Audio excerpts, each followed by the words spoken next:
Snow was falling steadily in the pale light of dawn. It sifted through the pine boughs, cloaking the world in hush and whiteness.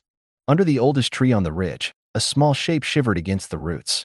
The pup had lain there all night, its ribs visible under the gray pelt, ears flattened to its skull as if it could vanish into the earth itself. The pack had left in the blue hours before dawn, their tracks sweeping away from the clearing in a purposeful line. Only the smallest wolf remained, abandoned after too many days of limping behind the others, unable to keep pace. He had tried to follow, staggering along their trail until exhaustion drove him to collapse. When he awoke, the wind had already drifted snow over their scent. He was alone. He raised his narrow muzzle to the air and tried to howl, but the sound came out a broken yelp that startled the magpies nearby. The cold pressed into his skin. Each breath seared his lungs, and hunger gnawed him from within. He laid his head down again, too tired even to be afraid. At the bottom of the ridge, in a cabin half hidden by fir trees, a man stirred from uneasy sleep. He was tall, with hair the color of frost and hands roughened by years of labor. The dogs had woken him before dawn, growling at something beyond the tree lane. He tried to ignore it at first, pulling the quilt tighter over his shoulders, but when the barking began again, he dressed and stepped out into the biting cold. The dogs were circling the clearing, their hackles raised. He followed the tracks they had found, expecting a fox or a wounded deer. Instead, he saw a bundle of gray fur huddled against the trunk of the ancient pine. At first, he thought it was dead, but as he drew closer, the pup opened one eye, a pale, wild blue that fixed on him with a wary flicker. He knelt slowly, feeling the snow soak the knees of his trousers. The pup watched without moving. Its breath came in ragged gasps, a wisp of steam rising with each exhalation. The man reached out a gloved hand, letting the wolf catch his scent. No growl came, only a shudder, as if the nearness of another creature might be too much to bear. "Easy," he murmured, though he knew the animal wouldn't understand. In that moment, it didn't matter. He could see the bones pressing through the skin, the frost crusting the tiny pads of the paws. He thought of the traps he had once set, the pelts he had traded, and felt something tighten in his chest. Very carefully, he slid one arm beneath the pup's belly. It made a soft whimper of protest, but didn't struggle. He lifted it against his chest, feeling the heart fluttering like a bird in its ribcage. The snow fell more heavily now, muffling the crunch of his boots as he carried it toward the cabin. Inside, the dogs slunk back, uneasy with the scent of their old rival. He laid the pup on a folded blanket near the stove. The little body curled in on itself, too exhausted to resist. He stirred the coals, coaxing the fire to life, then set a bowl of broth on the hearth. For a long time, he watched in silence as the wolf breathed, thin and frail, but still alive.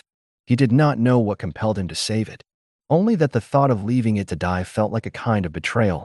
Outside, the pack's howls drifted in the wind, fading into the wilderness where they belonged. And here, in this quiet cabin, began the first night of the lone howl's second chance. The pup slept through most of the day.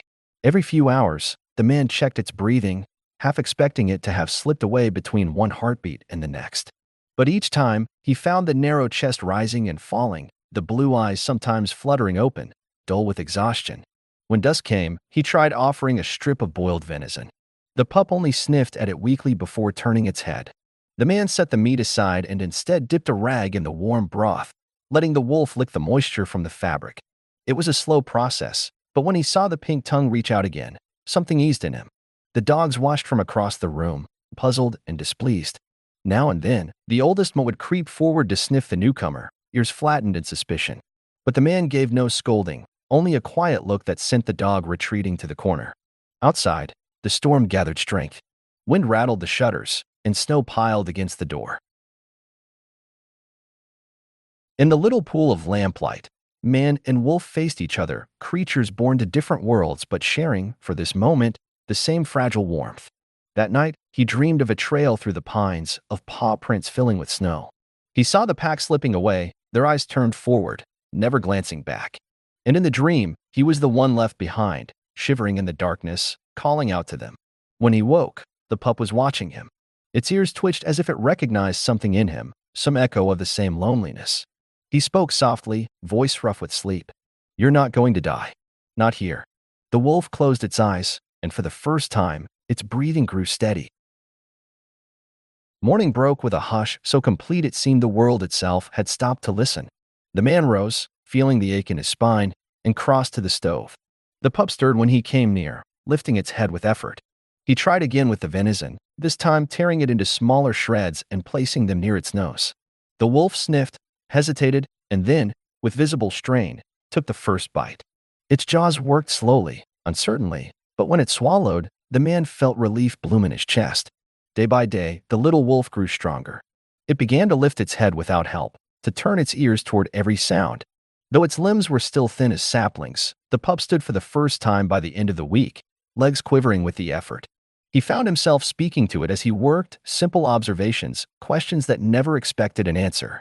The dogs had stopped growling, though they kept their distance, noses lifted to test the wolf's scent. At night, when the fire guttered low, he would wake to find the pup watching him with that same unblinking gaze. When the storm finally broke, he opened the door to a world transformed. Snow heaped in soft drifts, the sky pale and brittle as old glass. He turned back to the wolf, who stood now on its own, tail hanging low, ears pricked forward. Outside was the forest, the tracks of elk and hare, the hidden trails the pack had taken. He knew he should feel relief at the chance to release it, to let it rejoin its own kind. But when he looked at the small shape on the threshold, he saw again the way it had collapsed in the snow, abandoned by those it had trusted. He left the door open for a long time, waiting to see if the wolf would step out into the brightness. But it only stood there, trembling, eyes flicking from the trees to him and back again. At last, he closed the door. The decision was not spoken, but it settled over the cabin like the falling snow. The pup would stay.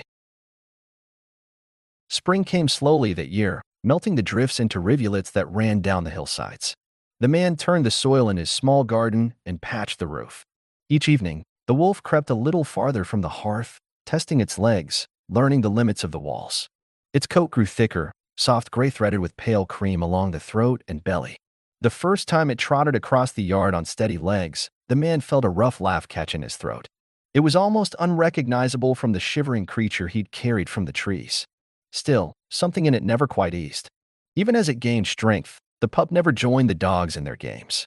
It watched them with wary fascination, eyes flicking to the shadows whenever a crow called or the wind rattled the branches. At night, he sometimes heard it moving restlessly, pacing the edges of the cabin. Once, just before dawn, he woke to a thin, broken howl softer than the voices of the wild pack, but carrying the same note of longing. He lay listening, heart heavy with the knowledge that the wolf was caught between two worlds, too tame now for the forest, too wild to belong in any hearth. The days lengthened. Buds burst along the birches, and birds returned to the valleys. The wolf began to slip outside more often, ranging to the tree lean and back again. Once, he followed it at a distance, watching as it lifted its nose to the breeze. For a moment, it stood motionless, as if some old memory were stirring, a map written into bone and blood. Then it turned and trotted back to the porch where it sat waiting for him. That night, as he stirred the fire, he spoke aloud though the room was empty but for the dogs. "You have a choice, little one. Same as any of us." The wolf did not answer. But when he looked up, he found its blue eyes fixed on him, calm and unblinking. Summer brought heat that shimmered over the clearing, softening the last patches of snow into dark earth. The garden sprouted green shoots, and the dogs lay panting under the eaves. The wolf grew leaner, its legs longer and more sure-footed. Each morning, it disappeared into the trees for hours, returning with burrs in its coat and the smell of pine on its fur. He stopped trying to follow. He knew that sooner or later, it might not come back. One evening, after the sun had dipped behind the ridge, he stood on the porch with a cup of coffee cooling in his hands. The wolf sat beside him, shoulder brushing his leg. For a long while, they watched the valley together. Fireflies drifted among the grasses, and the night air carried the soft calls of distant creatures. He thought of the years he'd spent alone in this place, the silence that had once felt like peace but had turned to something thinner and more brittle over time.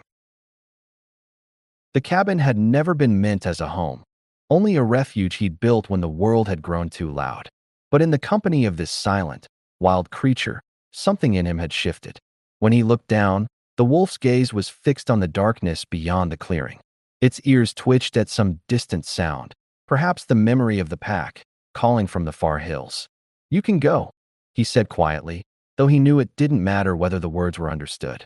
"When you're ready." The wolf did not stir. It sat with him until the stars emerged, bright and cold above the trees. The days grew long and golden. Each dawn, he woke to find the wolf already gone, its prints tracing a looping path into the forest. At first, the absence left a hollow place in the cabin. The dogs paced restlessly, as if they too felt something missing. But by late afternoon, the wolf would return, slipping from the trees with burrs in its fur, its tongue lolling in contented exhaustion. It no longer collapsed by the hearth. Instead, it claimed a corner by the door, from which it could watch both the clearing and the man. One morning, he opened his eyes to find the bed of blankets empty. No fresh prints marked the yard. The hours stretched slow and heavy. He stacked wood, mended a section of fence, prepared a simple meal he barely tasted. When dusk came, he stood on the porch, listening to the murmur of the creek and the sigh of the wind. There was no sign of the wolf. He waited through the night. Once, in the dark hours before dawn, he thought he heard a distant howl, a low, wavering note carried on the currents of the valley. He strained to hear more, but the quiet swallowed the sound before he could be sure. In the morning, he took a lantern and followed the trail into the forest. The path wound past the old pine where he had first found the pup, past the shallow hollow where deer sometimes bedded down. Here and there, he glimpsed tracks, the print of a forepaw, the mark of claws raking moss. But as he climbed higher, the signs thinned, then vanished entirely. He stood on the ridge as the sun lifted over the trees, feeling the wind cold on his face. All around, the wilderness lay bright and indifferent, as it had long before either of them had come to it. At last, he turned back. The next weeks passed in a quiet that felt more final than any winter. Though he told himself he had expected this, a part of him still paused at every creak of the porch, every stir of shadow beyond the clearing. The dogs settled back into their old routines. The cabin became again what it had been, a place apart, inhabited by the slow rhythms of a solitary life. And then, one twilight, as he stood splitting kindling, he felt a prickle at the back of his neck. He turned. At the edge of the trees, half hidden among the ferns, two blue eyes watched him. For a moment he did not move, hardly dared to breathe. Then the wolf stepped into the clearing. It was larger now, its coat sleek with health, muscles flowing under the gray pelt. But something in the set of its ears, the lift of its head, was unchanged, the quiet wariness, the recognition. It did not come all the way to the porch. Instead, it stood with its paws on the threshold of shadow and light, waiting. Slowly, he set down the axe. He did not call out, did not beckon. In that silent interval, he understood what the wolf had chosen, to live in the space between two worlds, never fully bound to either. And perhaps that was enough. When he turned to go inside, he left the door unlatched. Autumn crept into the valley with a sudden chill. The aspens turned gold, shedding their leaves in brittle drifts. Frost came in the mornings, glazing the grasses in pale armor. The wolf's visits grew more frequent. Sometimes it stayed for days, curling in its place by the door while the man worked or read by lamplight. Other times, it vanished for a week or more, returning with the tang of distant ranges clinging to its fur. He learned to stop expecting any pattern. The wolf belonged to no schedule but its own. Still, when he stepped outside at dawn and saw it waiting in the clearing, something like gladness kindled in his chest. Once, when the first snow began to fall, he woke to find the wolf standing at the window, watching him. Their eyes met through the wavering pain. He thought, then, that he understood a little of what it meant to be a creature alone, to carry your own history in your bones, to keep your own counsel. It was not loneliness, precisely. It was simply the price of surviving. That evening, as he sat by the fire with a mug warming his hands, he felt the old ache in his heart ease. Perhaps neither of them was quite what they had once been. And perhaps that was the point. Winter came in earnest, laying thick drifts across the trails. The dogs grew restless, eager for the chase, but the man had long since stopped hunting. He was older now, slower, content with the small rituals that filled his days. Sometimes, when the snow fell hard, the wolf stayed near the cabin for a week at a time.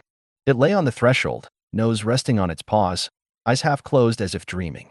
Once or twice, when the wind howled through the trees, the wolf lifted its head and sang a long, low note that trembled through the walls and into the hollows of his bones.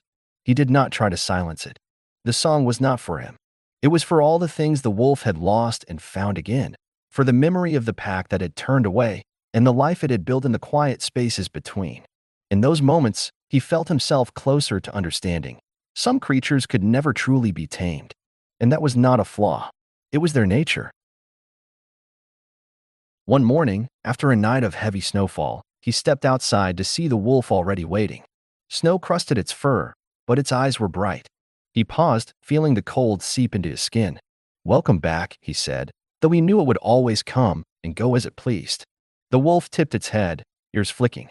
Then it turned and bounded into the drifts, pausing only once to look back before vanishing among the trees.